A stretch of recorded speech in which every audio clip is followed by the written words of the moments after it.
the odds of me coming into the rocket business, not knowing anything about rockets, not having ever built anything, I would have to be insane if I thought the odds were in my favor. Why even begin? When something is important enough, you do it even if the odds are not in your favor. I gave basically both SpaceX and Tesla from the beginning a probability of less than 10% of likely to succeed. In the beginning, I wouldn't even let my friends invest because I don't want to lose their money.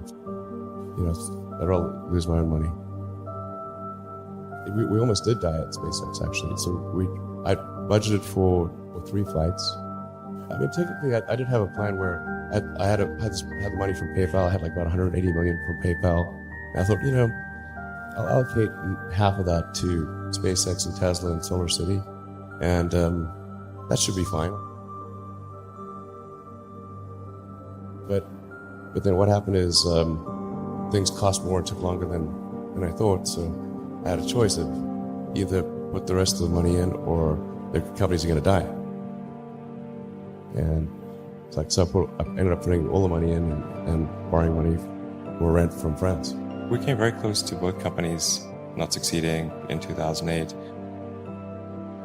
We had 3 failures of the SpaceX rocket, so we were 0 for 3.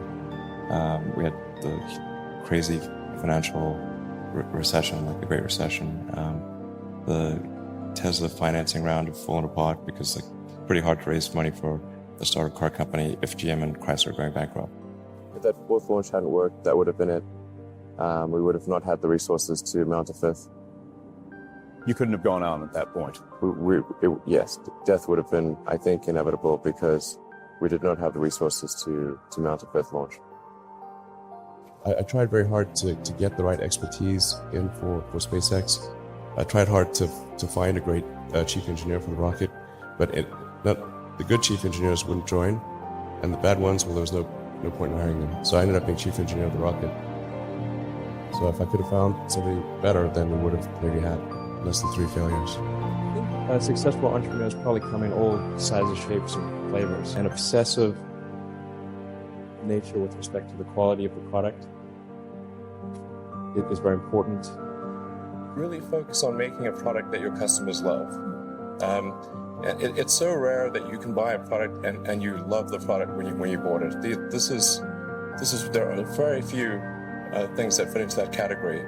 And if you can come up with something like that, your business will be successful for sure.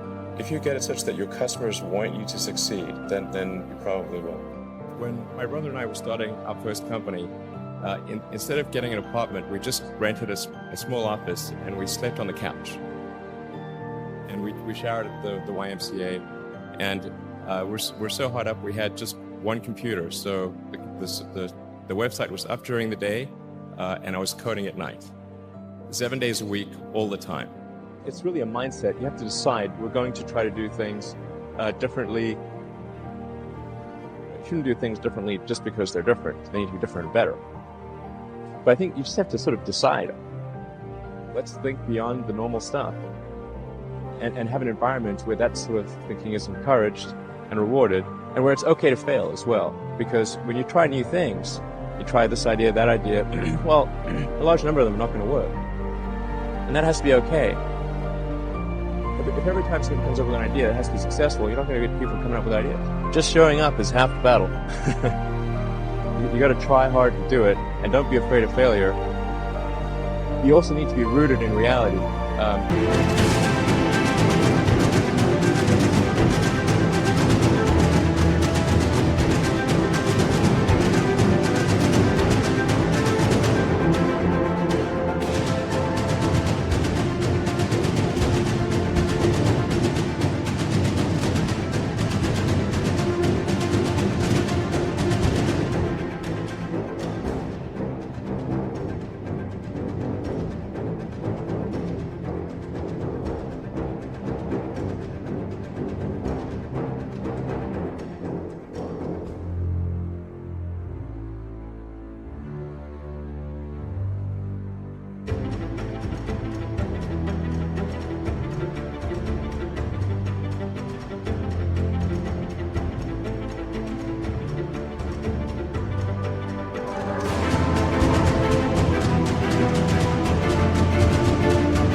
So you shouldn't, it's easy to get high in your own supply. You've got to not be afraid to innovate, but also don't delude yourself into thinking something's working when it's not.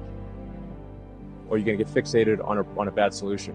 Yeah, don't be afraid of new arenas. You can get a book, you can learn something, and experiment with your hands and make it happen. Find a way or make a way to get something done.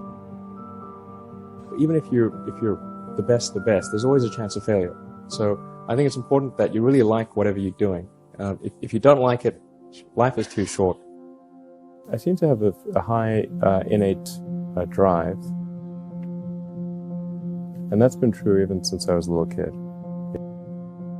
I really had a very strong drive. Did all sorts of risky things when I was a kid that why did I do those things? They're crazy. One of the things that I remember most from my childhood is I was, I think, 6 or something, maybe around that age. I was just learning to read, basically.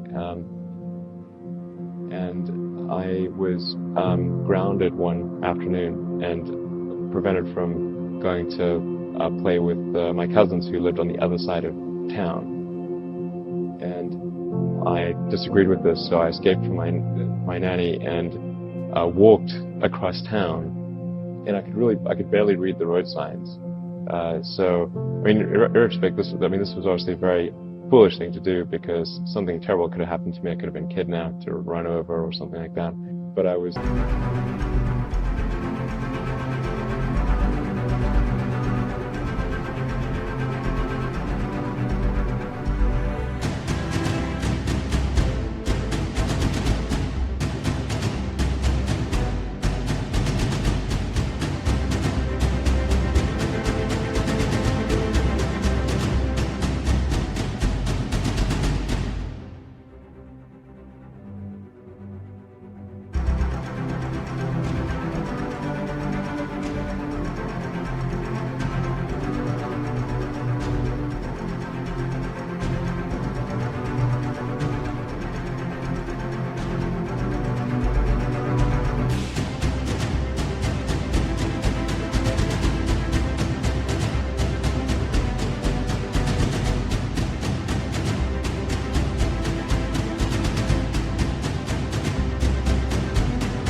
so determined to go play with my cousins that I basically walked clear across the city, the capital city. My mom got really freaked out because she saw me just as I was getting to my cousin's house. She saw me walking along the sidewalk and flipped out because she didn't know how I got there. Then I saw her and I ran and climbed up a tree and I wouldn't come down until they promised they wouldn't punish me and that I could play with my cousins. I think my sort of drive to get it done is somewhat disconnected from hope, enthusiasm, or anything else. I actually just don't care about hope or enthusiasm, motivation. I just give it everything I've got, irrespective of what the circumstances may be.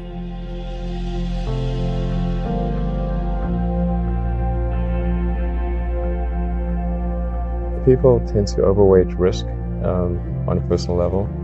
It's one thing if you've got, a mortgage to pay and kids to support, and that if you were to deviate from your job, how are you going to feed your family and pay the rent? And okay, that's understandable. But let's say you're young and you're just coming out of college or coming out of high school or whatever. What do you risk? You're not going to starve.